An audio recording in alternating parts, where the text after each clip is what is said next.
Hello everyone, स्वागत है आप सभी का आपके अपने यूट्यूब चैनल में। आज की इस वीडियो में हम कक्षा 8 का पहला पाठ आप शुरू करने वाले हैं, परिमेय संख्या, जिसका नाम है। परिमेय संख्या के बारे में इस वीडियो में हम जानेंगे। पहले हम इंट्रोडक्शन वीडियो को बताएंगे, उसके बाद एक्सरसाइज के क्वेश्चन भी कराएंगे, ठीक है। तो अगर आप चैनल पर नए हैं तो चैनल को सब्सक्राइब करके रखिए। चलिए हम बात करते हैं कि पाठ 1 परिमेय संख्या में कौन कौन सी चीज़ें हैं जो आपको पढ़नी है आपके एक्सरसाइज में। तो सबसे पहले आपको पढ़ लेना है, समझ लेना है प्राकृतिक संख्या क्या होती है। ये जो चीज़ें हैं, प्राकृतिक संख्या, पूर्ण संख्या, पूर्णांक, ये सब चीज़ें क्लास 6 से ही आप समझते आ रहे हैं, ठीक है। कक्षा 6 से ही ये समझते आ रहे हैं, तो इसमें ज़्यादा मैं एक्सप्लेनेशन नहीं दूंगा, आपको बहुत इस तरीके से तुरंत समझा करके आगे बढ़ता जाऊंगा, ठीक है। तो प्राकृतिक संख्याएं क्या होती हैं? जो संख्याएं गिनने में काम आती हैं, जैसे कि 1 2 3 4 ऐसे करके हम गिनती करते हैं किसी भी संख्याओं का, या फिर पैसा हो या कुछ भी हो, कोई भी वस्तुएं हों, उनकी हम गिनती कहाँ से शुरू करते हैं? 1 से शुरू करते हैं। तो 1 से लेकर के जहाँ तक की संख्याएं होती हैं, जैसे कि 1 2 3 4 5, ऐसे ऐसे बहुत सारी संख्याएं, संख्याओं का तो अंत है नहीं। तो जितनी भी संख्याएं होंगी वो सभी क्या होंगी? प्राकृतिक संख्या। लेकिन ध्यान रहे कि 1 से शुरू होंगी, ठीक है। 1 2 3 4, ये 1 भी क्या है? एक प्राकृतिक संख्या है। 2 भी क्या है? एक प्राकृतिक संख्या है। 3 भी क्या है? एक प्राकृतिक संख्या है। लेकिन अगर कोई कह दे कि क्या 0 एक प्राकृतिक संख्या है, तो आप कहिएगा नहीं, 0 प्राकृतिक संख्या नहीं है, ठीक है। तो आशा करता हूँ प्राकृतिक संख्या आपको समझ में आ गया होगा। पूर्ण संख्या की बात करें तो पूर्ण संख्या में वे संख्याएं जो 0 भी आ जाए इसमें, यानी कि प्राकृतिक संख्याओं में अगर 0 भी सम्मिलित हो, यानी 0 से 0 भी हो, 1 भी हो, 2 भी हो, 3 भी हो, 4 भी हो, 5 भी हो, ऐसे ऐसे करके जितनी भी संख्याएं गिनने में आती हैं उन सभी संख्याओं को ले लिया जाए तो सभी संख्याएं क्या होती हैं? पूर्ण संख्या होती है। इसमें ध्यान रहे कि 0 क्या होता है? 0 भी एक पूर्ण संख्या होता है, 1 भी एक पूर्ण संख्या होता है।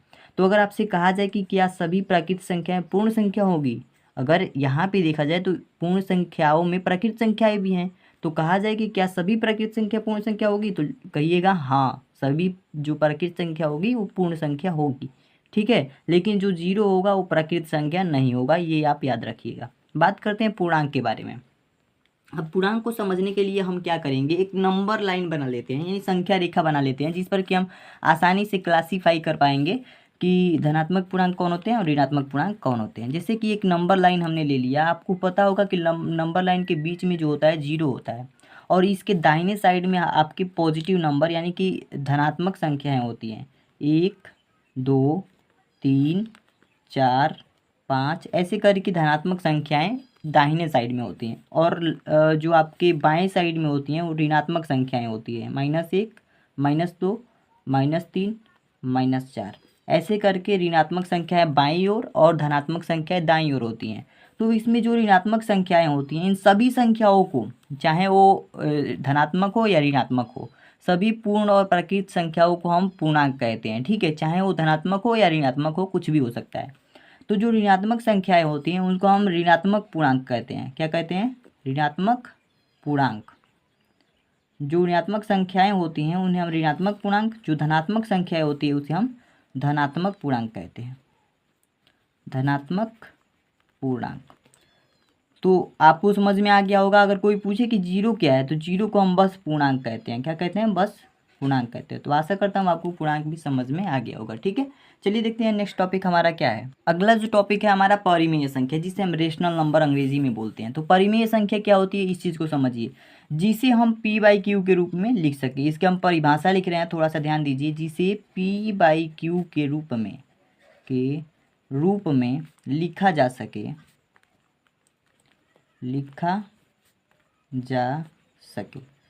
परिमेय संख्या वे संख्याएं होती हैं जिसे P/Q के रूप में क्या किया जाए? लिखा जा सके। जहाँ पे ये जो Q है ना, Q क्या 0 नहीं होना चाहिए। एक नियम है इसमें कि Q जो है 0 नहीं होना चाहिए। अब इसमें कौन कौन सी संख्याएं आ जाएंगी जो P/Q के रूप में लिखी जा सकती हैं? जैसे कि एग्जाम्पल ले लेते हैं हम। एग्जाम्पल के तौर पर बात करें तो 5/3। 5/3 एक ऐसी संख्या है जो P/Q के रूप में, यानी कि भिन्न के रूप में लिखी गई है, और नीचे जो है Q, नीचे Q है तो Q की जगह पे 0 नहीं होना चाहिए। यानी कि अगर ये 5/0 आ गया तो ये क्या होगी? परिमेय संख्या नहीं मानी जाएगी। ये क्या होगा? हमारा परिमेय संख्या होगा, लेकिन ये परिमेय संख्या नहीं होगा क्योंकि Q की जगह पे 0 आ गया है। 0 Q की जगह पे नहीं होना चाहिए, इसका मतलब है नॉट इक्वल टू, यानी कि बराबर नहीं होना चाहिए, ठीक है। अब ऐसी परिमेय संख्याएं और भी हो सकती हैं, जैसे कि 4/3, 7/2। अब कोई पूछ दे कि क्या 8 एक परिमेय संख्या है? 8 तो 8 परिमेय संख्या है। क्यों? क्योंकि 8 के नीचे हम 1 लिख सकते हैं, इससे कोई भी डिफरेंस नहीं होगा, 8 में कोई अंतर नहीं आएगा अगर नीचे 1 लिख दें तो। इसलिए हम कह सकते हैं कि 8, 7, 5, 6 जितने भी नंबर्स हैं ये सारी क्या हैं, परिमेय संख्या हो सकती हैं। ठीक है, लेकिन नीचे बस शर्त ये है कि नीचे जो है बट्टा में 0 नहीं होना चाहिए। ठीक है, अगर बात की जाए कि 0 कौन सी संख्या है, 0 क्या परिमेय संख्या है, तो हाँ 0 भी एक परिमेय संख्या है, क्योंकि इसके नीचे भी 1 लिख सकते हैं। क्यू की जगह पे बस 0 नहीं आना चाहिए, तो नीचे तो 0 है नहीं, पी की जगह पे 0 है, तो इसलिए पी की जगह पे 0 हो चलेगा, लेकिन क्यू की जगह पे 0 नहीं होना चाहिए। इसलिए जो 0 है ये भी एक परिमेय संख्या होगा। अब बात करते हैं कि परिमेय संख्याओं में भी धनात्मक परिमेय संख्या, ऋणात्मक परिमेय संख्याएं आती हैं। तो धनात्मक परिमेय संख्या हम इन संख्याओं को कहते हैं, जैसे कि 5/3, 7/2, 4/3, 8/1, इन सभी संख्याओं को हम क्या कहेंगे, धनात्मक परिमेय संख्या। लेकिन ऋणात्मक की बात आ जाएगी तो ऋणात्मक संख्याओं को लेंगे, -2/3, ये भी परिमेय संख्या है, लेकिन इसकी हम ऋणात्मक परिमेय संख्या कह सकते हैं। ठीक है, -5/2, ये भी क्या है, ऋणात्मक परिमेय संख्या है। तो ये सभी, या फिर हम लिख सकते हैं -7, -8, ये सभी क्या हो जाएंगी, ऋणात्मक परिमेय संख्या हो जाएगी, लेकिन परिमेय संख्या ही कहलाएंगी। ठीक है, तो आशा करता हूँ ये भी चीज़ आपको क्लियर हो गया होगा अच्छे तरीके से। चलिए नेक्स्ट टॉपिक की तरफ चलते हैं। अब नेक्स्ट टॉपिक जो हमारा है ये है परिमेय संख्याओं के गुणधर्म। ठीक है, परिमेय संख्या के गुणधर्म में पहला गुणधर्म हमारा संवृत होगा। संवृत क्या होता है, संवृत जैसे कि योग की बात करें तो जैसे कि अगर मान लीजिए हम थोड़ा सा एग्जाम्पल के तौर पे समझाते हैं, 6 और 4 दो परिमेय संख्याएं हैं, 6 और 4 दो संख्याएं हैं। तो अगर ये दोनों प्राकृत संख्या है, दोनों क्या है, प्राकृत संख्या है, तो इनको जब जोड़ेंगे तो ये क्या आ जाएगा, 10 आ जाएगा, जो कि एक प्राकृत संख्या होगी। ये दोनों अगर प्राकृत संख्या है तो इसका योग भी एक प्राकृत संख्या होगा। ठीक है, इसी तरीके से अगर परिमेय संख्याओं की बात की जाए तो परिमेय संख्याओं में अगर 1/2 लेते हैं और प्लस में 3/2 लेते हैं, हर हमने सेम इसलिए लिया है ताकि आपको जोड़ने में आसानी हो। ठीक है, तो हर जब सेम होता है तो ऊपर ऊपर हम क्या करते हैं, आसानी से 3, 1, 4 को जोड़ देंगे और नीचे 2 है तो 2 ही लिख देंगे। ठीक है, अगर हर समान हो तब इस केस में इस तरीके से हम हल करते हैं, ये आपको पता होगा।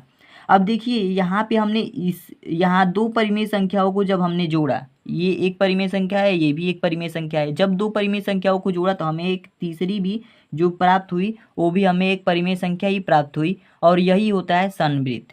ठीक है, तो संवृत ये कहता है कि जो योग होता है, किसी भी परिमेय संख्याओं का योग अगर करेंगे तो हमें एक परिमेय संख्या ही प्राप्त होगी, तो योग को ही ये फॉलो करता है। ठीक है, संवृत जो होता है योग को फॉलो करता है, जैसे कि किसी भी परिमेय संख्याओं को जोड़ने पर हमें परिमेय संख्याएं प्राप्त होती हैं। ठीक है, ये आपको क्लियर हो गया। अब देखिए एक बात और आती है कि किसी भी परिमेय संख्याओं को घटाने पर भी हमें क्या होता है, एक परिमेय संख्या ही प्राप्त होती है। किसी भी परिमेय संख्याओं को घटाने पर आप एग्जाम्पल ले सकते हैं, जैसे बहुत सारे एग्जाम्पल ले सकते हैं। 4/3 ले लेते हैं, माइनस का 2/3 ले लेते हैं। अब देखिए 4 में से 2 घटा देंगे तो क्या आ जाएगा, 2 आ जाएगा, 2/3 हो जाएगा। ठीक है, 2/3 हो गया, यानी कि दो परिमेय संख्याओं को हमने घटाया तो एक परिमेय संख्या प्राप्त हो गया। तो ये भी क्या होता है, इसमें फॉलो होता है, यानी कि घटाना को भी हम कभी भी दो परिमेय संख्याओं को घटाएंगे तो तीसरी जो हमारी संख्या प्राप्त होगी उन दोनों को घटाने पर वो भी एक परिमेय संख्या ही होगी। ठीक है, अब गुणा में ये फॉलो करता है कि नहीं, देखिए दो अगर परिमेय संख्याओं का हम गुणा कराएं, दो अगर परिमेय संख्याओं का गुणा कराएं तभी भी हमें क्या होगा कि एक परिमेय संख्या प्राप्त होगी। जैसे कि 1/3 और 3/4 दो परिमेय संख्याएं लिए हैं, तो इसका जब गुणा कराएंगे तो ये 3 और 3 कट जाएंगे। यहाँ 1 का गुणा जब इसमें कुछ नहीं बचा है तो 1 से कराएंगे तो 1 हो जाएगा। नीचे 4 है, 4 का गुणा इसमें कराएंगे 4 हो जाएगा। 1/4 आया, यानी कि दो परिमेय संख्याओं को जब हमने गुणा कराया तभी भी एक परिमेय संख्या ही प्राप्त हुआ। यानी कि गुणा भी जो होता है ये भी संवृत होता है, संवृत फॉलो करता है। यानी कि जब हम दो परिमेय संख्याओं का गुणा कराएंगे तब एक परिमेय संख्या ही प्राप्त होगी। लेकिन भाग में ऐसा हर केस में नहीं होगा, कुछ केसेस में तो होगा लेकिन हर केस में नहीं होगा। जैसे कि अगर 6/4 है और इसमें हम भाग करें 0 से भाग करें तो किसी भी संख्या में 0 से भाग तो जाता नहीं है, इसलिए ये भाग में ये कंडीशन फॉलो नहीं होगा कि दो परिमेय संख्याओं को अगर हम भाग करें तो परिमेय संख्या ही प्राप्त होगी, ये कोई ज़रूरी नहीं है। ठीक है, ये ज़रूरी नहीं है, इसलिए जो भाग होता है भाग में ये नियम फॉलो नहीं करता है। ठीक है, तो ये समझ में आ गया आपको संवृत। चलिए अगला नियम हमारा क्या है, अगला गुणधर्म देखते हैं। अगला टॉपिक है हमारा, अगला गुणधर्म है क्रम विनिमय नियम का। अगला गुणधर्म हमारा है क्रम विनिमय नियम का। तो इस गुणधर्म में क्या होगा कि क्या ये योग जो है क्रम विनिमय नियम जो योग के लिए अप्लाई होगा कि नहीं हो पाएगा, ये सब चीज़ें हमें देखना है। तो योग के लिए अगर बात करें तो देखिए क्रम विनिमय नियम इस तरह से होता है कि अगर हमारे पास दो संख्याएं हैं, ए और बी दो संख्याएं हमारे पास हैं, एज्यूम कर लेंगे, यहाँ पे कोई नंबर भी एज्यूम करके आपको बताएंगे। जैसे कि ए और बी हम समझने के लिए एक उदाहरण के तौर पे आपको समझा रहे हैं, ठीक है।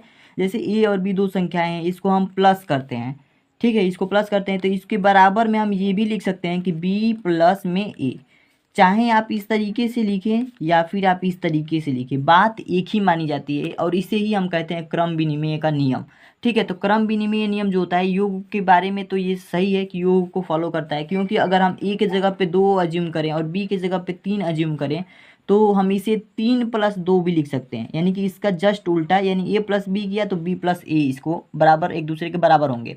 तो 2 धन 3 करो या 3 धन 2 करो, बात एक ही आएगा, क्योंकि इसे भी जोड़ने पर 5 आएगा और इसे भी जोड़ने पर 5 आएगा, यानी कि दोनों आपस में क्या होंगे, बराबर हो जाएंगे।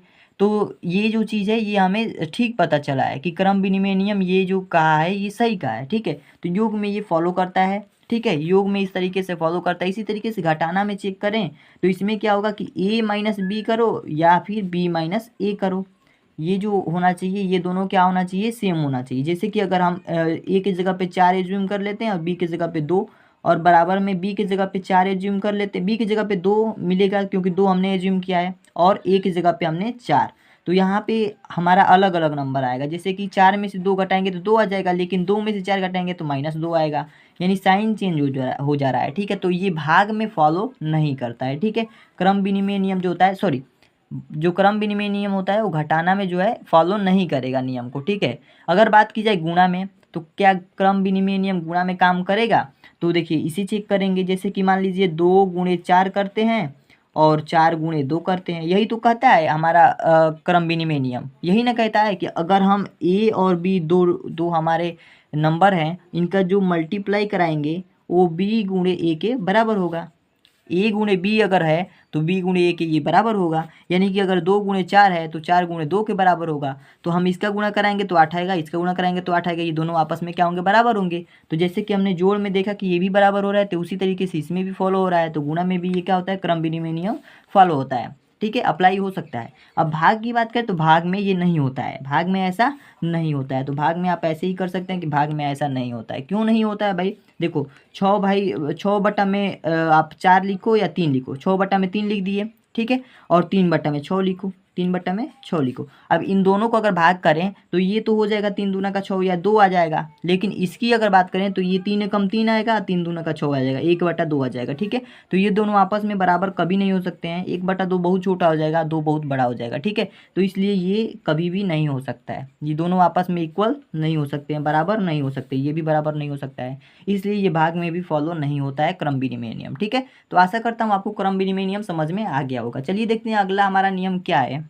अगला टॉपिक हमारा है साहचर्य नियम। साहचर्य नियम में क्या होता है कि अगर हमारे पास 3 संख्याएं ए, बी और सी हैं, तो इन तीनों को जोड़ने पर, अगर इन तीनों को जोड़ा जाए और a प्लस बी प्लस सी, यानी कि 3 संख्याओं को हम कैसे जोड़ेंगे, a और b को पहले जोड़ लेंगे और जितना आएगा उसमें हम c को जोड़ेंगे, ठीक है। a और b को पहले जोड़ लेंगे और जितना आएगा उसमें c को जोड़ेंगे। इसका मतलब तो यही हुआ कि 3 संख्याओं को जोड़ने का मतलब ये है कि 2 संख्याओं को जोड़ लो, उसके बाद जितना आ रहा है उसमें तीसरी संख्या जोड़ो, ठीक है। तो a और b को पहले जोड़े, उसके बाद से प्लस में c। ये जो नियम होता है ये इसके बराबर होता है कि अगर 3 संख्याएं हमारे पास हैं तो चाहे आप a प्लस बी को पहले जोड़ो या b प्लस सी को पहले जोड़ो उसके बाद a को जोड़ो, ठीक है। पहले a प्लस बी को जोड़ो उसके बाद c को जोड़ो, या फिर पहले b प्लस सी को जोड़ो उसके बाद a को जोड़ो, बात जो है एक दोनों आपस में क्या होंगी, बराबर होंगी। ये हमें बताया था साहचर्य का नियम द्वारा, ठीक है। साहचर्य का नियम ये कहता है कि चाहे आप a प्लस बी को जोड़ने के बाद c को जोड़ो या फिर आप b प्लस सी को जोड़ने के बाद a को जोड़ो, ठीक है, बात समझ में आ रही है। तो इसके जगह पे अगर हम नंबर एज्यूम करें, जैसे कि योग की बात आ रही है, तो योग के लिए तो ये है। अगर घटाने की बात की जाए तो उसके लिए यहाँ पे माइनस लगा देंगे, सब में जहाँ प्लस है वहाँ माइनस लगा देंगे। यहीं पे गुणा की बात की जाए तो जहाँ पे माइनस है वहाँ पे हम क्या करेंगे, मल्टीप्लिकेशन का चिन्ह लगा देंगे। तो देखिए यहाँ पे अगर नंबर एज्यूम करें, ए की जगह पे अगर 2 लेते हैं और बी की जगह पे 3 लेते हैं और सी की जगह पे हम 4 लेते हैं, तो सबसे पहले हम ए और बी को जोड़ेंगे, ठीक है। ए और बी को जोड़ते हैं तो ये बराबर किसके आएगा, ए की जगह पे 2 है, प्लस में बी की जगह पे 3 है और सी की जगह पे 4 है, तो बी और सी को इसमें पहले जोड़ेंगे। तो इसमें 2 और 3 क्या हो जाएगा, 5 हो जाएगा, प्लस में 4 हो जाएगा, यहाँ पे देखिए 2 बचेगा, यहाँ पे प्लस में ब्रैकेट को सॉल्व करेंगे 4 और 3 क्या हो जाएगा 7 हो जाएगा। यहाँ देखिए अलग अलग नंबर्स भले ही हैं लेकिन इसका आंसर सेम आएगा। देखिए यहाँ पे 5 और 4 9 आ जाएगा और 7 2 9 आ जाएगा, दोनों आपस में क्या होंगे बराबर होंगे। यानी कि ठीक ही तो कहा था हमारा साहचर्य नियम, ठीक है, ठीक ही तो कहा था कि ये दोनों आपस में लिखें तो बराबर ही होगा। तो यानी कि साहचर्य जो नियम होता है योग को फॉलो करता है। घटाना में ये फॉलो होता है कि नहीं होता है ये हमें चेक करना है। तो देखिए जैसे कि घटाने के लिए हम क्या करेंगे कि ए के प्लस की जगह पे हम माइनस लिख देंगे, ए माइनस बी लिखो, फिर उसमें से सी को घटाओ, या फिर ए माइनस बी माइनस सी लिखो और बी माइनस सी को घटाने के बाद इसमें से ए को घटाओ। इस तरीके से भी कर सकते हैं। तो इसमें देखिए कि क्या नंबर एज्यूम करने पे ये सेम आएंगे, क्या ये हमें सही करेगा कि नहीं करेगा। जैसे कि ए की जगह पे अगर हम एज्यूम करते हैं 2 नंबर और बी की जगह पे हम 1 एज्यूम करते हैं और सी की जगह पे हम क्या करते हैं, सी की जगह पे हम 3 ले लेते हैं, 3 ले लेते हैं या फिर 1 ही ले लेते हैं, ठीक है। सी की जगह पे भी हम 1 ले लेते हैं। जैसे कि ए की जगह पे हमने क्या लिया 2, बी की जगह पे 1 और सी की जगह पे भी हमने 1 लिया है। तो इसमें 1 लेने पर उसके बाद से इसमें से हम ए माइनस बी को पहले घटा रहे हैं, उसके बाद से ए की जगह पे हम क्या माने एज्यूम किए हैं 2 माइनस बी की जगह पे 1 माइनस सी की जगह पे 1, ठीक है।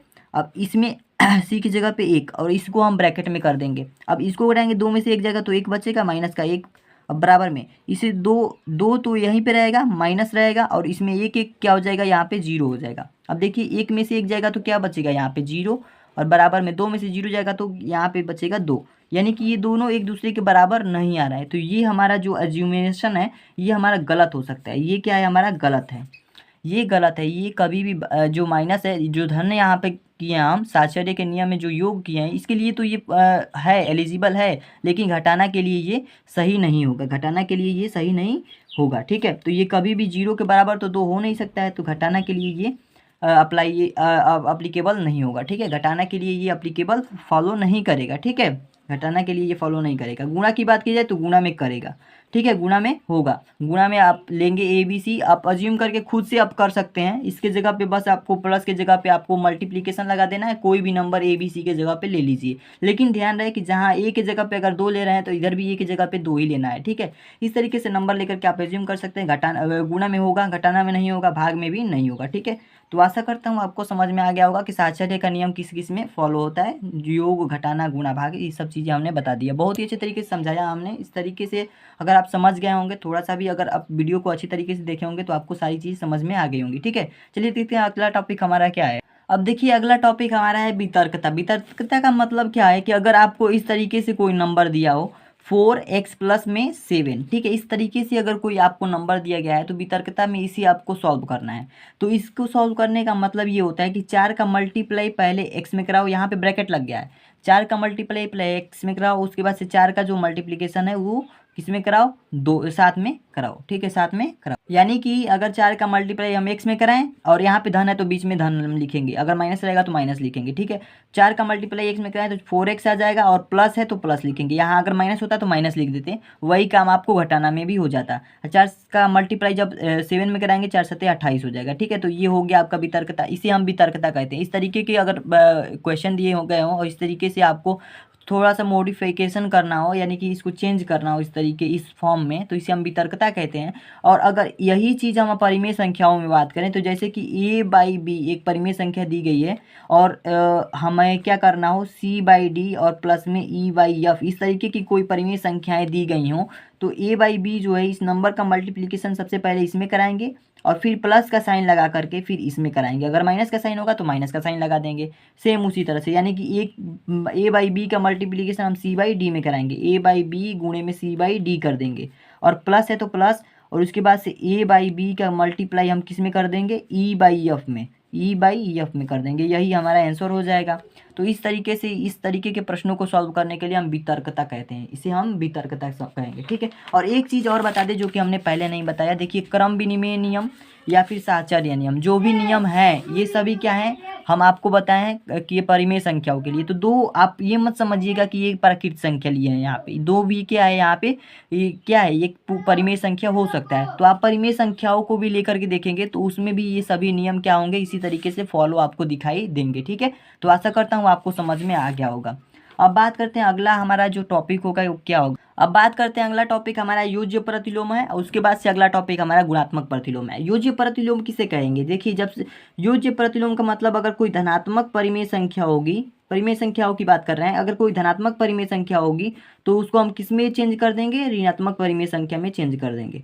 किस में चेंज कर देंगे? ऋणात्मक परिमेय संख्या में चेंज कर देंगे। अगर ऋणात्मक परिमेय संख्या होगी तो उसे धनात्मक में चेंज कर देंगे, इसे हम योज्य प्रतिलोम कहेंगे। ठीक है, योज्य प्रतिलोम का मतलब कि जैसे कि 4/5 एक परिमेय संख्या है जो कि एक धनात्मक परिमेय संख्या कहलाएगी। ठीक है, क्योंकि इसमें माइनस तो है नहीं, तो इसे हम क्या करेंगे? इसे जब हम माइनस में चेंज कर देंगे, जैसे कि -4/5 कर देंगे, तो ये क्या होगा? एक हमारा योज्य प्रतिलोम कहलाएगा। ठीक है, अगर हम माइनस में 2/3 लें और इसको हम प्लस में चेंज कर दें, 2 में केवल 3 कर दें, तो ये प्लस में यानी कि ऋणात्मक को हमने धनात्मक में बनाया, इसलिए ये कहलाएगा माइनस का 2/3 का योज्य प्रतिलोम क्या हो जाएगा? 2/3 हो जाएगा। ठीक है, इस तरीके से गुणात्मक प्रतिलोम की अगर हम बात करें तो गुणात्मक प्रतिलोम में हम क्या करते हैं? अंश को हर और हर को अंश बना देते हैं। क्या करते हैं? अंश को हर और हर को अंश बना देते हैं। ठीक है, अंश को हर और हर को अंश बना देते हैं। अगर हम बात करें तो इसमें साइन चेंज नहीं होता, इसमें साइन को चेंज करते हैं, यानी प्लस और माइनस को चेंज कर देते हैं। अगर माइनस में हो तो प्लस में, नंबर वही रहेगा, माइनस में हो तो प्लस में कर देते हैं, प्लस में हो तो माइनस में कर देंगे। ऊपर नीचे कोई चेंजेस नहीं होंगे, सेम जैसा है वैसे लिखेंगे, बस ये माइनस में नहीं है तो इसको माइनस में चेंज कर दिया, ये माइनस में है तो इसको प्लस में चेंज कर दिया। ये होता है योज्य प्रतिलोम। और गुणात्मक प्रतिलोम में क्या होता है कि जैसे 6/11 अगर कोई नंबर है तो इसको जब हम गुणात्मक प्रतिलोम में बदलें तो 6/11 को हम 11/6 लिख देंगे, यानी कि अंश को हर, हर को अंश में, यानी कि आप जानते ही है कि ये अंश होता है, ये हर होता है, तो 6/11 है तो 11/6 लिख देंगे। ठीक, इसका उल्टा कर देंगे। ठीक है, अब इसी तरीके से बात की जाए, कोई ऋणात्मक संख्या हो माइनस का 2/3, तब इसको क्या करेंगे? आप क्या करेंगे? माइनस का साइन वहीं पे रहेगा, बस इस नंबर्स को चेंज कर देंगे, ऊपर नंबर 3 हो जाएगा, नीचे 2 हो जाएगा। ठीक है, तो बस यही होता है गुणात्मक प्रतिलोम, यही होता है योज्य प्रतिलोम। आशा करता हूँ आपको समझ में आ गया होगा, ये दोनों क्या हो जाएगा? गुणात्मक प्रतिलोम, ये दोनों योज्य प्रतिलोम। ठीक है, तो आशा करता हूँ आपको सारी चीज़ें समझ में आ गई होगी। ये है कक्षा 8 का जो पहला चैप्टर आपका परिमेय संख्या। इस परिमेय संख्या के पूरे इंट्रोडक्शन वीडियो को हमने बना दिया इस वीडियो में, और सारी चीज़ें, जितनी भी चीज़ें आपको पढ़नी थी एक्सरसाइजेज में, वो सभी चीज़ें हमने बता दिया। जितनी जाननी थी आपको उतना जान लिए, और आशा करता हूँ आपको ये वीडियो पसंद आई होगी। तो चैनल को सब्सक्राइब कर लीजिए और वीडियो को लाइक करके आगे बढ़िए। तब तक के लिए धन्यवाद, मिलते हैं नेक्स्ट वीडियो में नए एक्सरसाइज के साथ। आज के लिए इतना ही, थैंक यू।